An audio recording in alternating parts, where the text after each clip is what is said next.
the room. Good evening, everybody. My name is Andrea Miller. I'm the Executive Director for Center for Common Ground. Thank you and welcome for joining us tonight for how to advocate for democracy in your hometown. Tonight, we are going to do something special. We're going to teach you how to do effective advocacy in 30 seconds. Why 30 seconds? Because sometimes that's really all you're going to have to let a legislator or someone where you are really working to get them to understand your mission. That may be all you have. So we don't always get 20 minutes. We don't always get 5. When we're doing public testimony, if there's a long line of people, they may say, well, we know you were expecting to get 3 minutes, but gosh darn, you're going to get 30 seconds. And we are going to make sure you know how to do this. Everyone who is registered for this event will receive meeting notes and the requirement and the recording after the meeting. Next slide, John. Now, what we're going to be doing tonight is we're going to start off with an update on your favorite things, the SAVE Act and DHS funding. And then we are going to have Shoshana from our partners, the Working Circles, Worker Circle, get that straight, walk you through overcoming your fear, recognizing your own expertise for like making calls. And then I'm going to walk you through the 30-second presentation. So, all right. Next slide, John. Now, an update on the SAVE Act. The SAVE Act mercifully remains stalled in the Senate because they do not have 60 votes so that they can have cloture, agree to vote, and then pass it. It will also, we expect, the debate will continue over several days. We may also experience the Democrats holding a filibuster. Now, I know they were talking about, oh, maybe we'll do a talking filibuster. It is going to be filibustered by the Democrats because they know how incredibly evil this particular bill is. There are some estimates that it will disenfranchise upward of 91 million people. That is literally almost a third of the United States electorate. There are some analysts who are saying there is less than a 20% chance that the SAVE Act will pass the Senate under the current and regular rules of the Senate. But as we know about the Republicans, they don't need no stinking rules and they don't pay attention to no stinking rules. So it's going to be very, very interesting to see what they do. Next slide. DHS and ICE funding. So the Department of Homeland Security is basically still in a partial shutdown because there was a huge fight over funding ICE and the Border Patrol.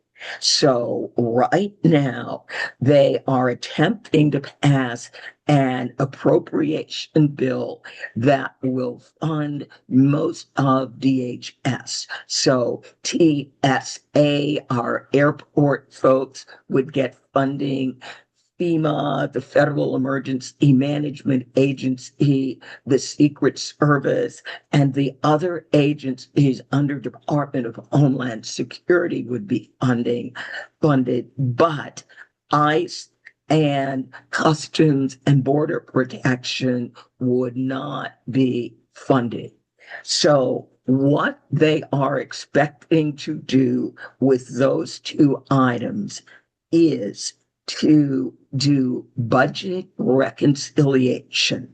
Now, in the Senate, when they do budget reconciliation, they are able to pass a bill with a simple majority. And so right now there are 52, 53 Republicans.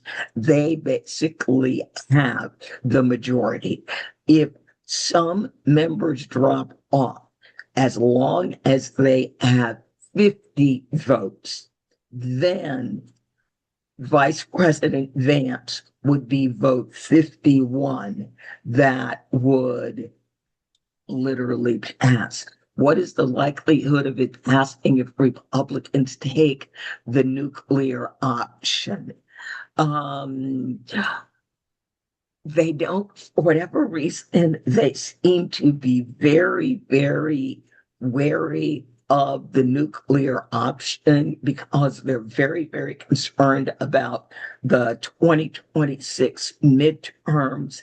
The nuclear option on this AVE Act would be to attempt to shove this AVE Act into a reconciliation bill, or they could pass it with a simple majority.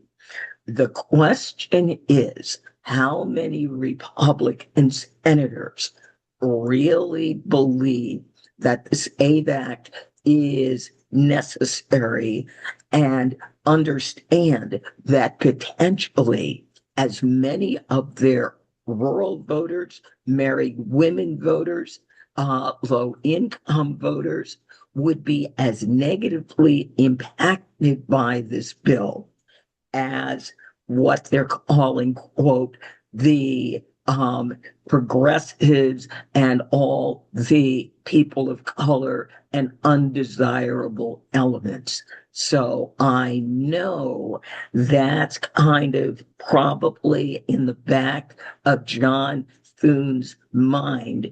And then they're going to have to run on that vote.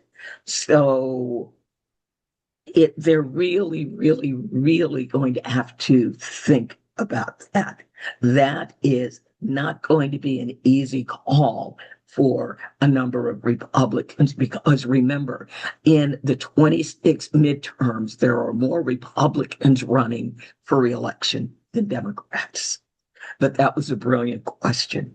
Next slide, please. All right. I want to bring up my partner in crime, Shoshana, to walk you through and work with getting set up to make calls to your legislator. So take it away, Shoshana. Thank you so much, Andrea. My name is Shoshana, and I am the new National Democracy Circles organizer at the Workers' Circle. And I'm really excited to be talking with you all about this today. I have a lot of experience helping people get ready to talk to their elected officials' offices, whether in person or on the phone or over email. And so I've helped hundreds and hundreds of people do this before. And one thing I see time and time again is, yeah, or these days on Zoom for sure. I've seen people feel really intimidated by making calls or talking to their offices. And I totally understand. I also often feel intimidated. And so that's part of why we're talking about this today, so you can have the things that you need to feel a little bit less intimidated by it, hopefully. The things that I really see is that people feel like they don't know what to say, or they don't know what they don't feel like they know enough about a topic.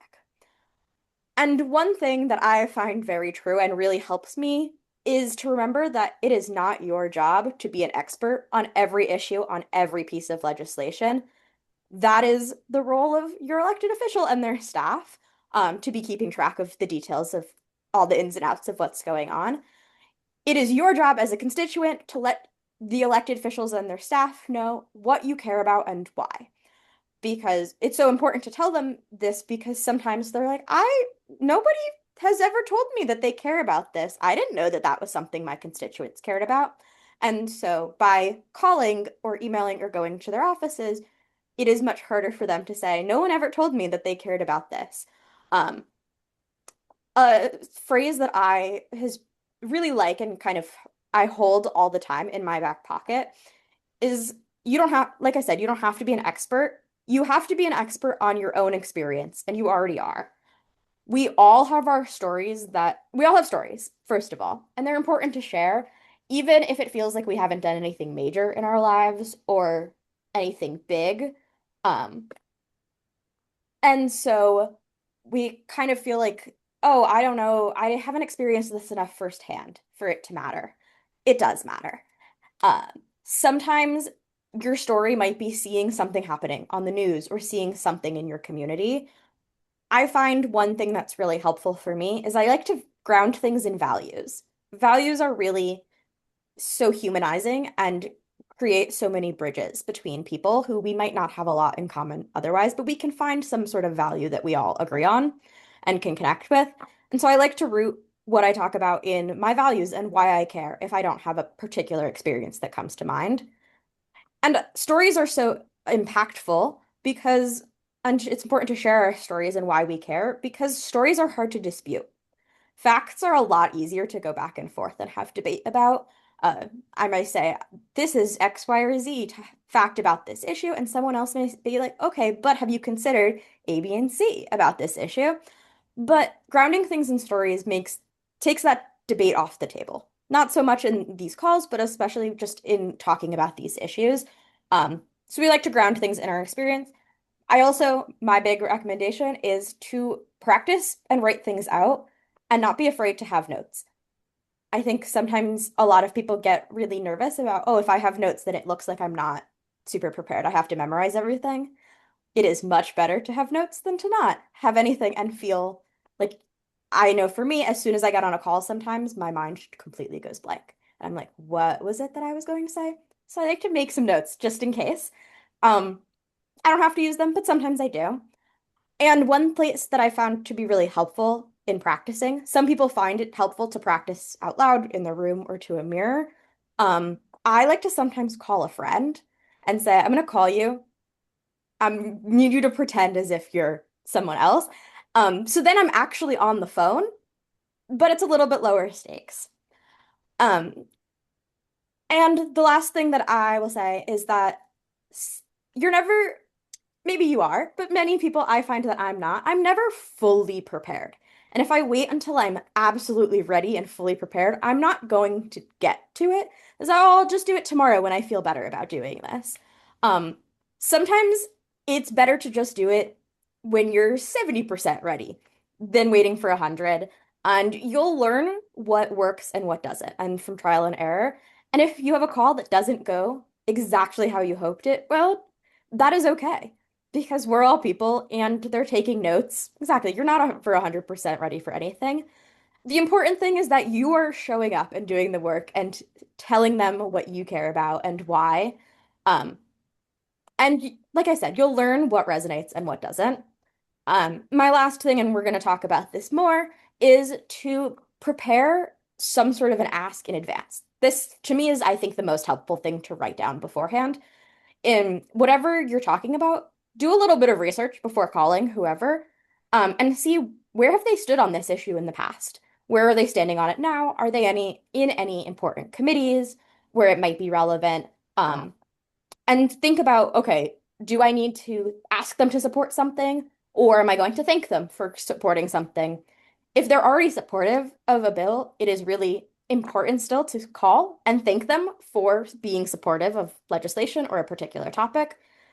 And there's probably something else you can ask them for. Maybe it's asking them to continue to support, or encouraging colleagues, or pushing the bill to a vote if they are in a position to do so.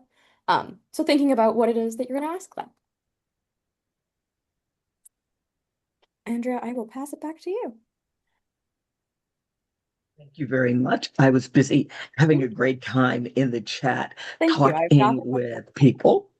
All right. Do you want to do this slide? I can if you'd like me to. All right. Yeah. 'Cause isn't that your slide? That's not my slide.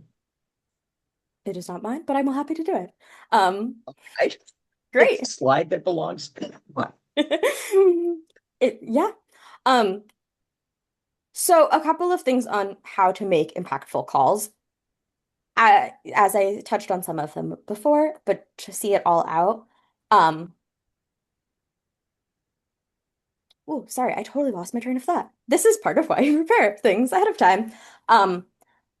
So a couple of points on how to craft your perfect story and your storytelling skills.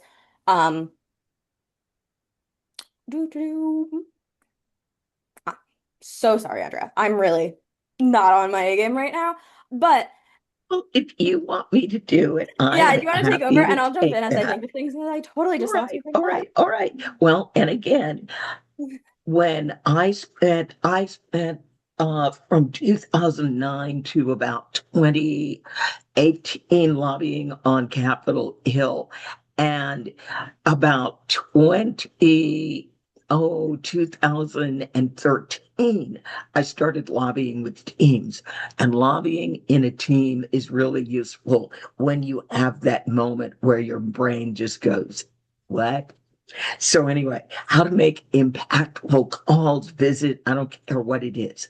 Number one, um, I'm going to be talking about 30 seconds because a lot of voicemails only allow you to leave a 30-second message. So having a 3-minute message for a phone call, that's not going to work. So number one, what's your story? So you're going to have your notes and you've got them written down. Okay. Most important parts first. And then you're going to potentially use this if you have a group and you're asking other people to call. You potentially, as the leader, are going to help other people get their feelings organized and maybe help them understand, all right, this is probably a stronger feeling, or talk them through it. I love your suggestion. Call a friend so that you're holding the phone and practice on them. You aren't going to be afraid of your friend or concerned. You're going to be more than willing to make mistakes and you'll be able to smile through them. Once you've got your script together, especially if you have a group, share those scripts with each other.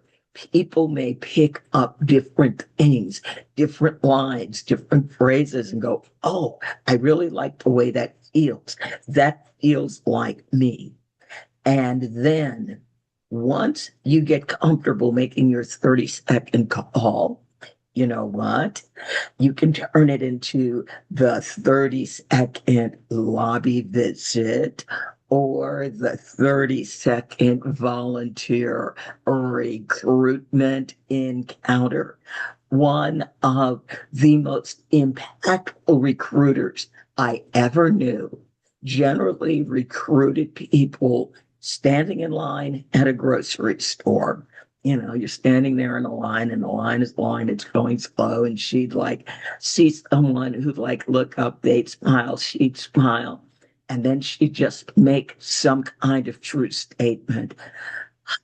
There's nothing like standing in line at a grocery store.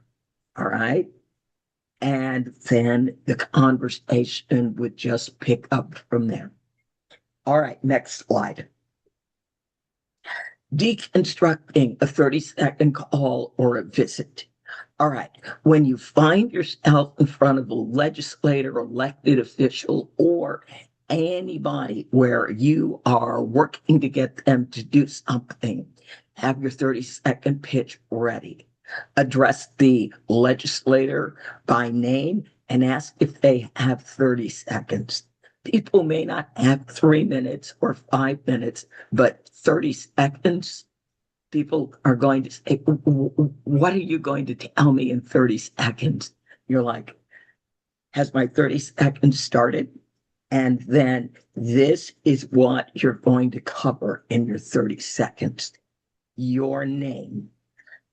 If it's a legislator and there's a bill number and a bill name, you need to make sure you tell them what this is about. And after spending 10 years on the Hill, one of the things that I learned is legislators are equal. They're not all the brightest light bulbs in the basket. So be prepared to tell them what that bill does. Remember, if they're in Congress or in a state legislature, more than 1,000 bills are probably going to come over their desk in a session. So give them the bill number, tell them what it's about. And then once you say, this is a bill that does X, this is so important to me because, and then now you're going to walk your points of why this is important. And now you're going to tell them what you need them to do. I need you to oppose this AVAC with everything you have. I'm a married woman. I legally took my husband's name. Now, again, you're talking to a Republican and you're a woman. And again, this is a sales job, not a con job. It's a sales job. There is a difference. You want to make sure that you are sort of reaching them with what's important to you and why they should do it. And the number one rule of sales is people do things for their reasons, not yours. So tell them why they should support it. In other words, what do they get out of doing this if they do what you want? Next slide. Now we're really going to take this apart. When you give them your name, you're also going to let them know, are you a constituent or a member of a national, regional, or local group? Hi, my name is Andrea Miller, and I'm the executive director of Center for Common Ground, a national group working on voting rights. All right, that's about 3.5 seconds. The bill number that you want the legislator to support or oppose. And occasionally you may want them to introduce a bill. There may be, as I said, hundreds of thousands of bills introduced. So you're going to need to be specific. I'm making up the bill number, so don't hate me. I need you to oppose HB 7239. This is a bill that came over from the House. That's why it's got an HB number. Because, and then again, I've gone through this story. And you can explain, this bill is going to make my life so difficult. So again, if you want them to oppose it, how does it make your life worse? If you want them to support it, how will it make your life better? And a quick, how will this impact your community, your family, your organization? And again, you can work all that into 30 seconds. Next slide. Now, this is the other important part. What do you want them to do? Do you want them to support the bill? I need you to vote yes. It may be that you need them, if they're on the committee of jurisdiction, it may be you need them to vote yes to get the bill out of the committee, and then vote yes on the floor to literally move the bill over to the other chamber. The same thing with opposing the bill. Introducing a bill is a little bit different, and normally you're going to ask them to introduce a bill only if you know this is an issue that's important to them, or previously they introduced a bill similar to this. And then you're going to give them the reason to support this. I belong to a national organization and we have many coalition partners, and we all agree this bill is a great idea. It's a terrible idea. And we are all voters. Not only are we voters, but we are also activists. And so we, with your support, would really like to have you or introduce you as someone who is now a leader on this issue. So, what did they get? Oh, I like that. Yeah. Amen, Andrea. So, yeah, kind of going into my little preaching thing. When I was on Capitol Hill, we would go in with a list of minimum, we were going to visit 70 offices. Maximum, the most offices we ever visited in one day, 140. Now, again, it wasn't just me. There were normally 10 people on our team.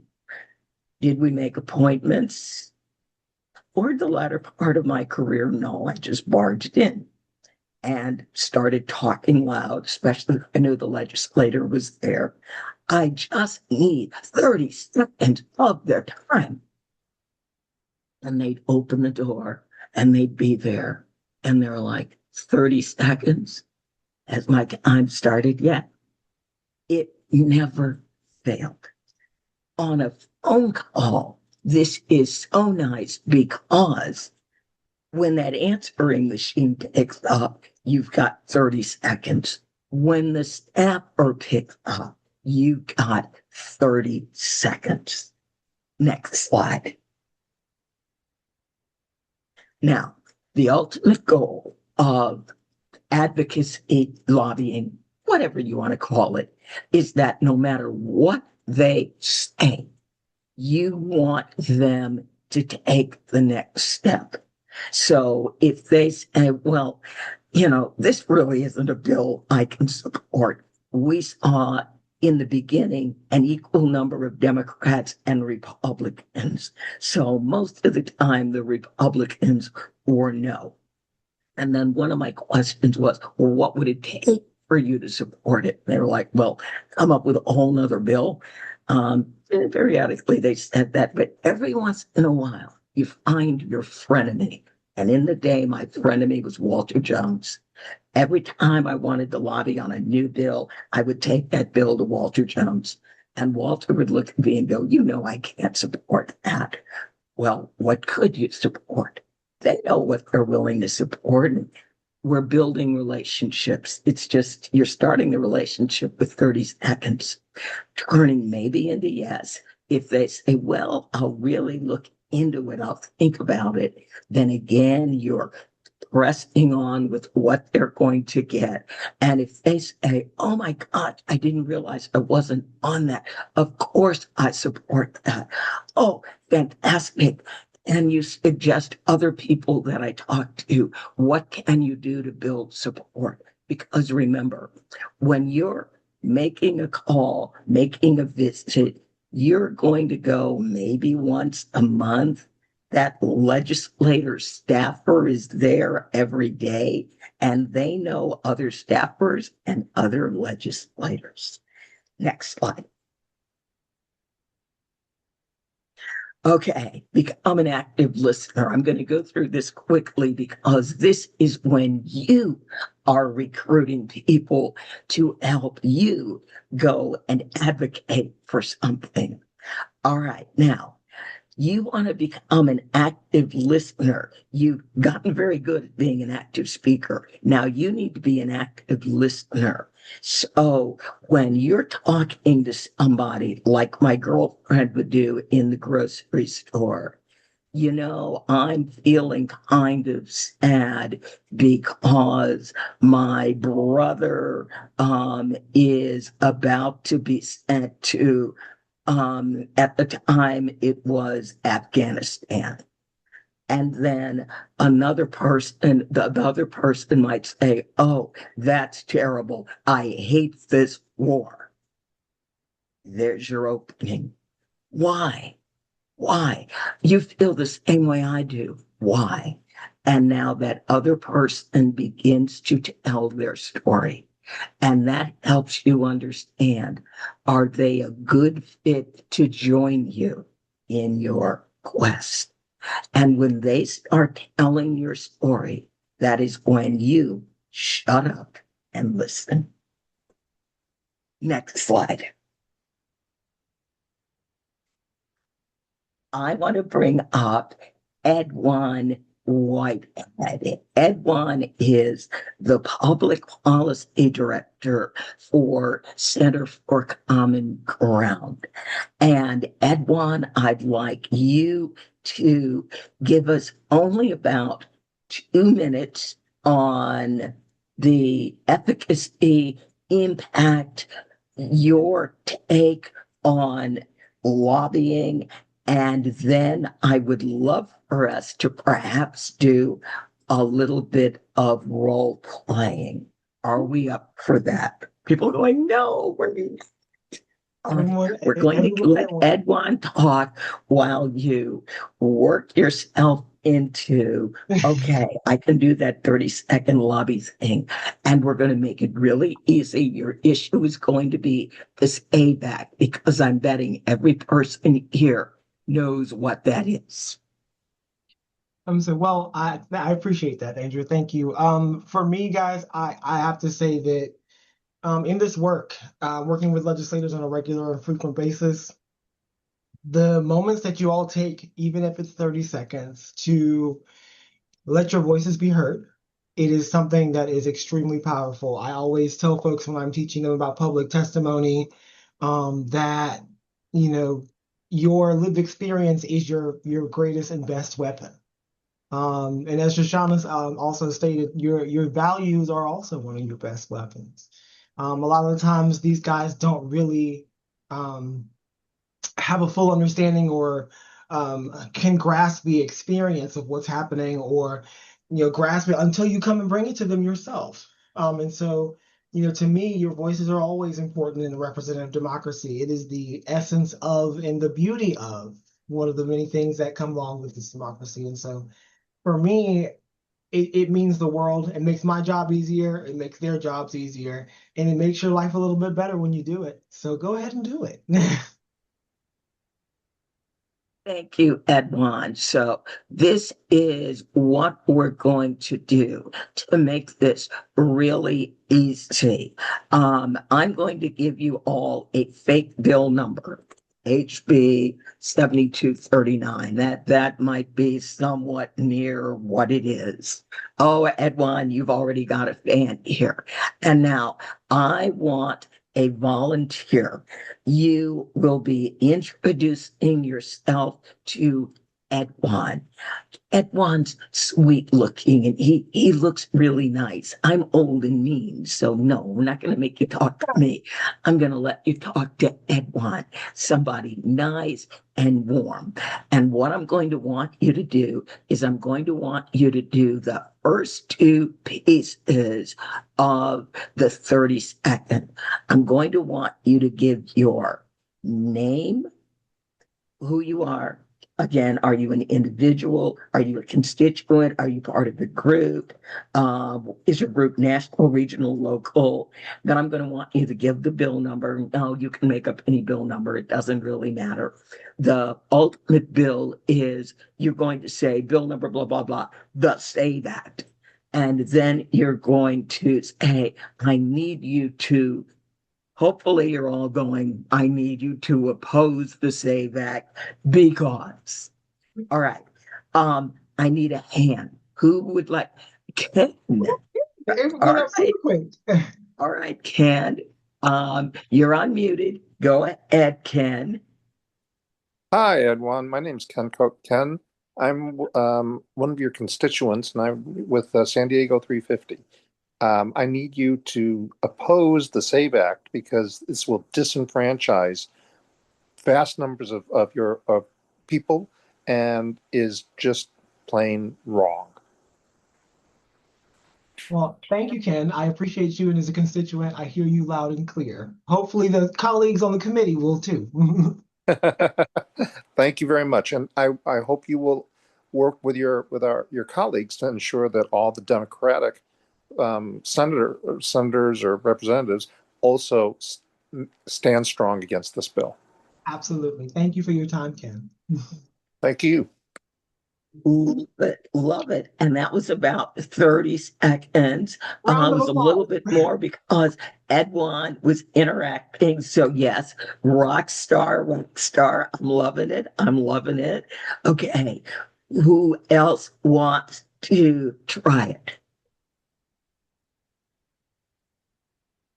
I mean, because the SAVE Act is in the Senate, so we could all be calling our senators now. I can't call them because I'm mean.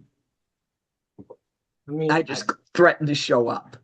I mean, depending on which one you ask him about, whether it be Tim Kaine or Mark Warner, I mean, I'm pretty nice with a young Timothy, but I'm not very nice with a Mark Warner. I'm not. So Yes, I had to explain to Mark Warner's staffer that, excuse me, I'm a constituent and I pay your salary, so it is your job to listen to me. So you need to sit down over there. But yes, we generally don't want to do that too often.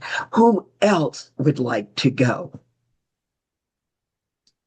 And John, get me off the screen. I'm scaring people. No, really, I've got to turn my light off or turn my light on. It's like, why is it like, oh, it's getting dark in here. All right. Jesse, welcome. All right, Jesse, let's get you unmuted. All right. Good evening, everyone. I would like to give this a shot. I've done it before over the phone early in the morning before I go to work or late at night when I come home from work. So here we go. My name is Jessie McQueen. I am a constituent. I am also an activist. I'm calling about bill number HB 856. I need you to oppose the SAVE Act, and it is because it is going to disenfranchise married women and women of color. I also would like to let you know that I am a part of the Center for Common Ground, and me and my whole group, we all agree that this bill is detrimental to our community. Thank you for your time. Thank you, Jesse. Right. Lovely. Thank you, Jesse. You're Okay. welcome. Oh, Ken. Oh, Ken is clapping. Ken is like, I'm not raising my hand. I'm clapping for Jesse. All right. Let's take maybe one more. And then I'm going to offer you some tools. Some of you may have already seen the tools, but I'm going to offer you some tools so that you can look at bills at the federal level and the state level and get legislator contact information. Looks like we So, have a yes. volunteer. Sue Avila looks like she would like to help. Miss Sue said she would jump in. Who's Oh, volunteering? I'm Sue. I'm like, okay, I'm here. Okay. My name is Sue Avila, and I am a constituent, and I've been writing postcards for Center for Common Ground for a long time.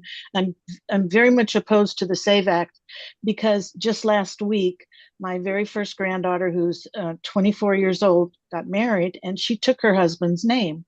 Well, she's going to have a hard time voting in the foreseeable future if the SAVE Act passes. And I urge you to vote no and oppose that act.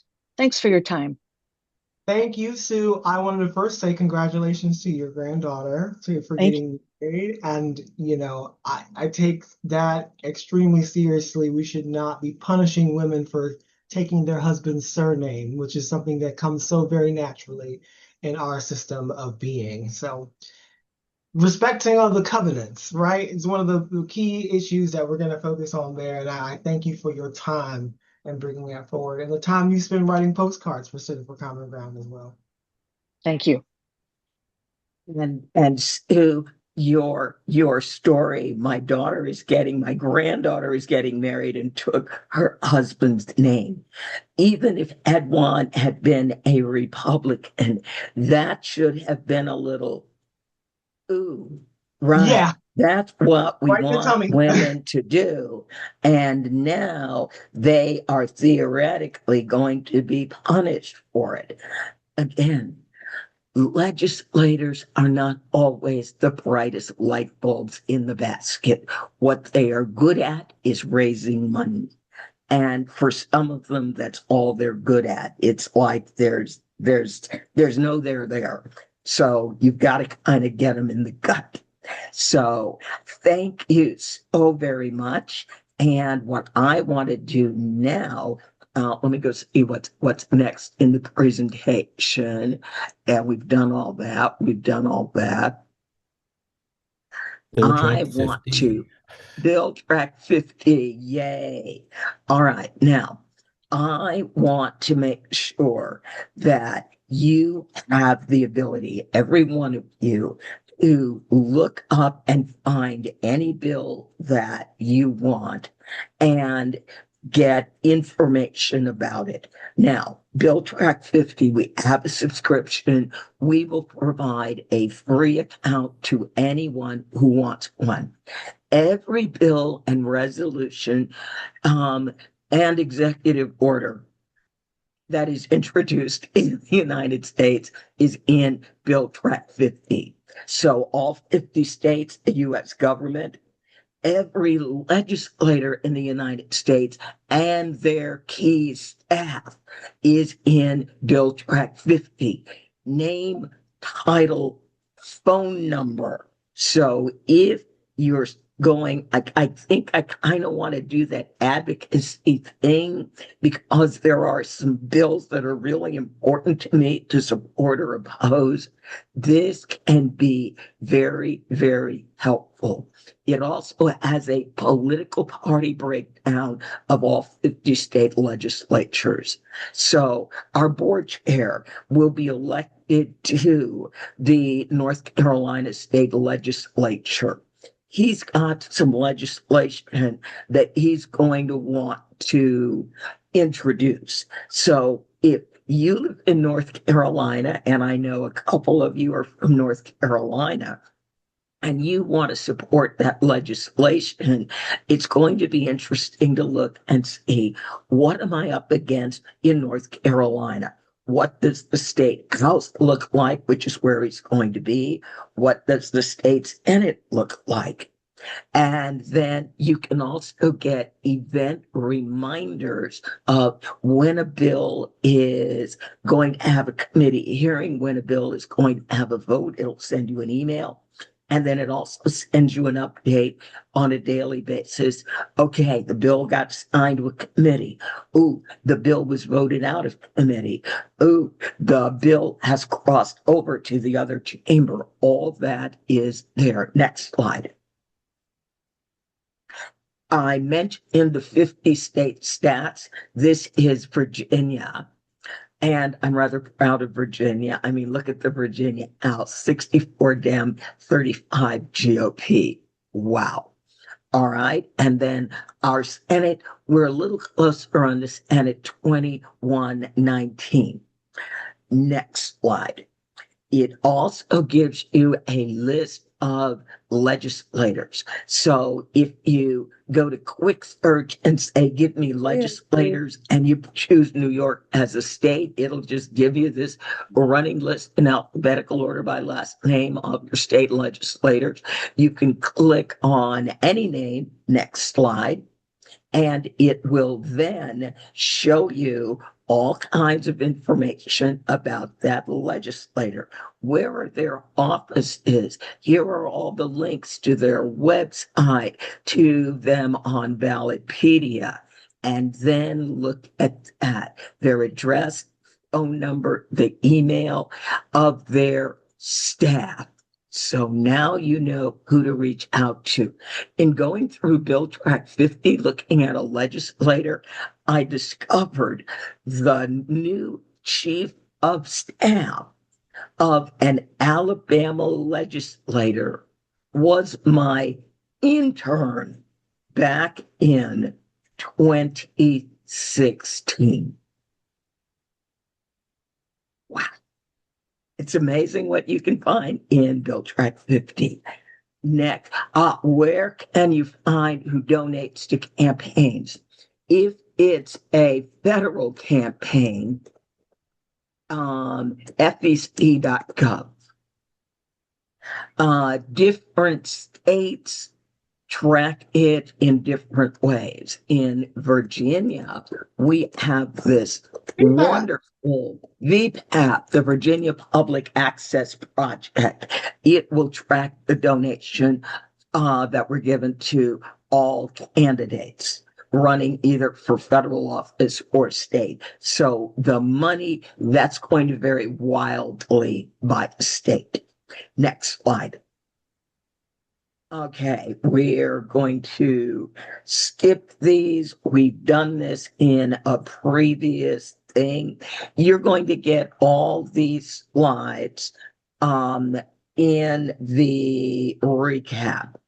Now, Ed One teaches a class on public testimony. Public testimony is normally longer than 30 seconds, but frequently it can be 60 to 90 seconds. It's the same rules. Introduce yourself. What's your position? Are you supporting? Are you opposing? At the state and local level, you can request an amendment a little bit easier than you can in Congress. But again, you can always say, we need to amend that legislation. You left out, da-da-da-da-da-da. And again, your lived experience, 1 or 2 facts, your stories, explain the impact, make a clear, specific ask, and then thank you very much. One of the other reasons that you might really enjoy calling a legislator is when they do something that you like. When they do something that you like, especially if it's a legislator that's normally doing things you hate, call them up and thank them. I just want to thank you for XXX. That was just so important to me and my family because it's the same structure. You're just saying thank you for what you did. Most legislators are people. There's a few that I'm not real sure. They could be aliens or something. Most are people.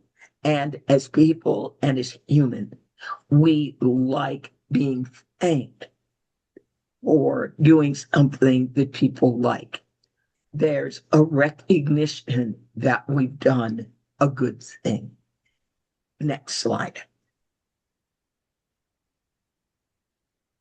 Yeah, next. And again, you will get that. Next slide. This is not what we're doing. Effective messaging, even when you're on the phone. Speak naturally and confidently. Don't sound like, my name is Andrea Miller and I live in Rutherford Glen, Virginia. I am your constituent. And you're leaving a message, just make it cordial. And again, we've already talked about the criticality of stories. Maintain respect, even if you disagree. You're building a relationship. And if you keep coming back and the legislators notice, good Lord, aren't they here every month? Yes. And we always disagree with every single bill they bring? Yes. One of the legislators said that to my husband. He said, you've been coming here for months and everything you brought in, we've always said no. He said, I want to tell you, this thing, we agree with you. How can I help? You're building a relationship. And then again, always make sure at the end they know what you want. Next slide. Next slide. We already did our practice. All right. And you will get these clear, short. Again, we're going for 30 seconds. This can get interesting if the member that you are contacting or the legislator is on the subcommittee or committee of jurisdiction, meaning if this subcommittee does not vote this bill out, then it's dead. If they are on the subcommittee or the committee of jurisdiction, they are a fair target, whether you are constituent or not, because they're on the committee of jurisdiction. Next slide. And we've already talked about, you don't need to be an expert. You just need to be you. Next slide. Oh, thank you. Yeah, I wanted to talk about Virginia redistricting because I have an ask and I'm like, oh Lord, here it is. Yes, here it is. All right. As most of you know, Virginia is attempting to redraw her congressional lines so that instead of being 6 Democrats and 5 Republicans, we will be 10 Democrats and 1 Republican. Yes, it is gerrymandering, but it is totally in response to Texas, Ohio, Missouri, and North Carolina coming up with 9 additional seats. So if we join California and Utah and bring 4 more seats, that will give the Democrats 10 seats. So again, fighting fire with fire. My from Chicago saying you don't bring a snowball to a knife fight, all that we are trying to keep it equal. The election is on Tuesday. We have phone banks with 507,000 Black voters, and maybe we've made 80,000 calls. Now, we are working with partners on Friday and Monday, and we are hoping we make 100,000 calls on those 2 days. There have been so many lies told to Black voters, and we are the only ones doing outreach to Black voters, literally fighting the lies. So far, 1,099,859 people have early voted in Virginia. Yes, we have 45 days of early voting. The last day of early voting is Saturday. We want that day to be huge, huge, huge, as orange person in White House would say. We want it to be a bigly successful weekend. Don't laugh. He says stuff like that. All right. So let me give you the link to where you can join our phone banks, and hopefully I will see you on Friday or Saturday. So I'm going to just drop this link in the chat, give you something to do. 56.4% of Virginia voters will find themselves in a new congressional district. It actually expands the power of the Black vote, unlike the lying other side where they say it contracts it. It expands it. Next slide. So this is where we have our phone banks. The other phone banks are partner phone banks. Next slide. And next slide, John. That might be the end of it. Yep, that's the All end. right. I love it. Look at that. Brought it in right at 8:01. As I mentioned, anyone who registered for this Zoom, you will get the recording. You will also get the notes. So I will open it up. You can raise your hand if anyone has any last questions before I let you go. I hope you had fun. I had a really, really good time. And yes, the worker circle is going to be texting. I think I've got another 53, maybe 63,000 Black voters tomorrow. So they are inviting you to join them. Much love to all of you. Alexander, I've missed you. You got to reach out to me. We've got to get together again. Much love and success to all of you. Get your stories and your scripts organized in your heads. And again, email me at times like this that I wish I'd made the domain name shorter. If you want access to BuildTrack 50, and we will get you all set up in BuildTrack 50. We will even give you one of our build sheets so you can see what a build sheet looks like. And then, okay, great, Margie. Yes, we will get you all on BuildTrack 50 so you can start tracking bills. You can start calling your legislators. And you know what happens once your legislators realize you are paying attention? They tend to try to vote better. They're not always successful, but they try. They make the effort. How he's going, I don't know. Yeah, they do. They really do. As I said, legislators are mostly people. All right, everybody. Thank you all so much for coming. Shoshana, thank you so much for being my partner. Edwan, you and I, we talk 2-3 times a day. And then I'm going to clap my hands. You were a great staffer, legislator, whatever you were pretending to be. You Hopefully gave a legislator good, one day. gave We'll see. great feedback. You gave great feedback. You don't always get really good feedback. I've run into some staffers who just kind of like sat there. It's like, yes, I'm being tortured. I am forced to listen to you. You're paying their salary. Don't hesitate to call them out. All right, everybody. Take care. Have a fantastic evening. I love you all.